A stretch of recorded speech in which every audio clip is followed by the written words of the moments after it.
I delopgave 1.3, der skal vi vise, at det er korrekt, at det ubestemte integral til integranten herinde bliver det her.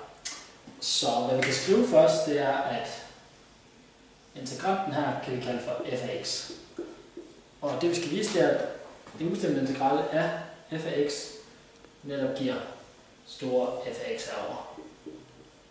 Og jævnfør opgave 1.1 og 1.2, så skal vi altså vise, at f mærke af x bliver lige med integranten f af x. Så hvis vi differentierer store f af x, så får vi først en ekstra del. Så har vi en sammensat funktion herovre, hvor den indre funktion er x i anden halve, og den ydre funktion er cosinus til x. Så hvis vi differentierer den indre først, så får vi 2x halve, og hvis vi differentierer den ydre funktion cosinus til x, så får vi minus sinus til x, så vi får minus et 1-tal her, og så får vi sinus, og så er det ikke sinus til x, men sinus til den indre funktion, som var x i anden halve.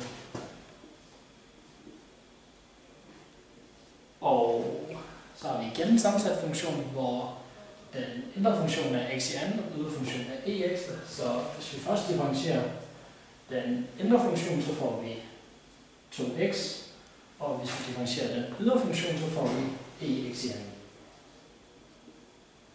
Og så får vi selvfølgelig 0, når vi differentierer vores konstante k, for konstanten bliver selvfølgelig bare 0. Så hvad vi har vist her, det er, at f mærke af x bliver til det udtryk her, som jo netop er vores integrant f af x. Og hvad man godt kunne have gjort, det var, at man kunne have ladt totalen gå ud her, og så sætte minuset ud foran, fordi at understrege, at det er f af x, men det fremgår klart herfra.